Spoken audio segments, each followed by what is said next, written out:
মামা তুই কই গেলা? আমি আসছি। এক সুন্দরী মাইয়া আমায় মন নিল কারিয়া।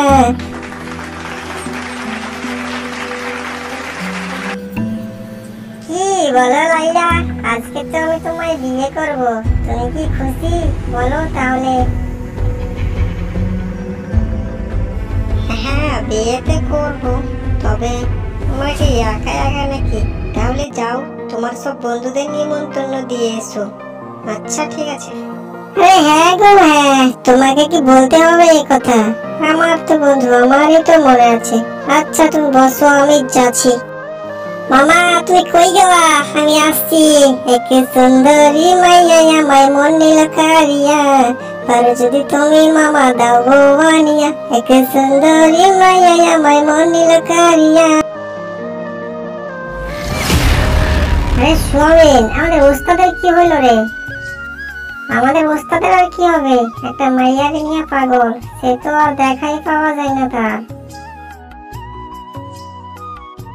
কিরে তোরা সব আমায় নিয়ে কি বলছিস? সেই তো আমি চলে আইছি, বল কি বলবি?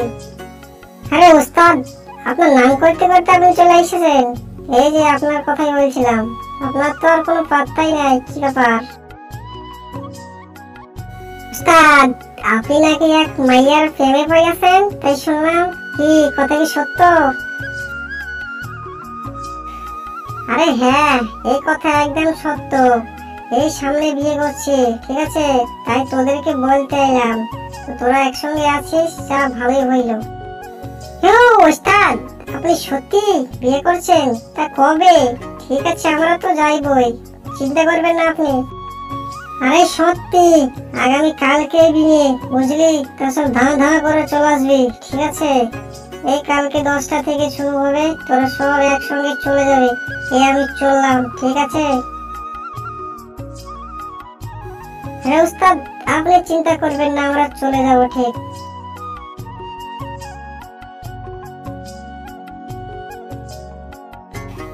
আমার উস্তাদের বিয়ে বলে কথা, না গেলে এটা হয়? আমরা অবশ্যই আপনার আগেই গিয়ে বসে থাকবো, যান আপনি নিশ্চিন্তে। শিয়াল মহাশয় মহা খুশিতে চলে গেল তার মামার কাছে। আসলে তার বাঘ মামা এইখানে একা একা বসেছিল, তার মধ্যেই শিয়াল চলে এলো।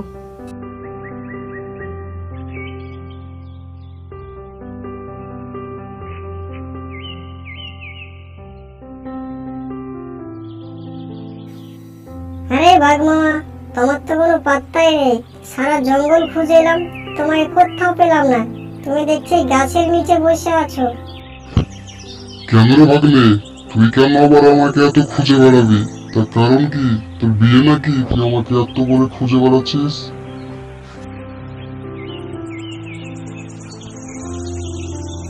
আরে হ্যাঁ গো হ্যাঁ মামা, ঠিকই বলেছো, কালকে আমার বিয়ে। তাই তুমি একটা কাজের ব্যবস্থা করো, আমি কালকে জঙ্গলে পৌঁছে যাব। আচ্ছা ভাগ্নে, ঠিক আছে, তুই বাড়ি যা, তোর বিয়ে কালকে আমি দিয়ে দেবো। তোর মামা না থাকা হয়, জঙ্গলে ঠিক টাইমে পৌঁছে যাবি, আমি কাজে নিয়ে রেডি থাকবো।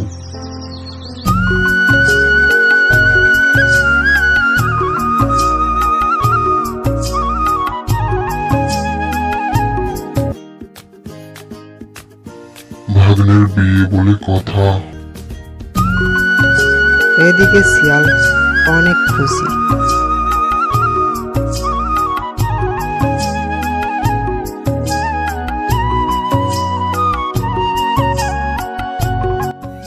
কি গো লাইলা, রেডি হয়েছে তো নাকি?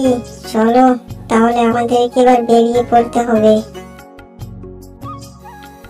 হ্যাঁ হ্যাঁ, আমার রেডি হওয়া হয়ে গেছে, তোমার হলো কিনা সেটা বলো। তাহলে চলো, আমার তো সব রেডি কমপ্লিট হয়ে গেছে বেরানো। হ্যাঁ হ্যাঁ, তাহলে চলো তাড়াতাড়ি যাই, ওদিকে আমার বাঘ মামা ওয়েট করছে আমার জন্য। আবার তাড়াতাড়ি চলো।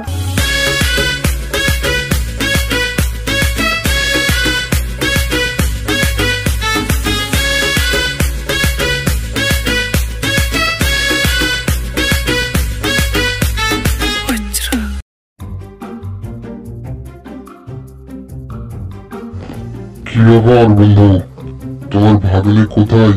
এখনো আসছে না? আমার তো কাজ আছে, একটু তাড়াতাড়ি ডাকো। এত দেরি করলে হয় নাকি বলো?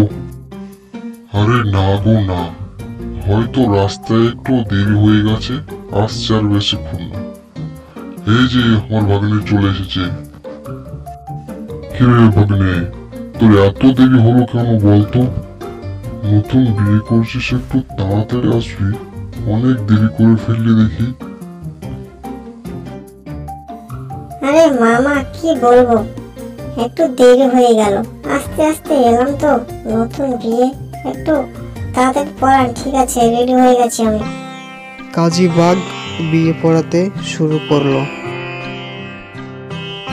অচিমপুরের রাজকন্যা লাইলাকে বিনা দেন মোহরে বিয়ে করবে শিয়াল। বলো শিয়াল, 3 বার কবুল। হ্যাঁ বাঘ মামা, কবুল। এই যে মামারা কি করছো, বিয়ে হয়ে গেছে, ড্যান্স করো ড্যান্স, অনেক খুশি এখন আমি। লাইলার সঙ্গে শিয়ালের বিয়ে হয়ে গেল। তারপর অনেক নাচানাচি শুরু।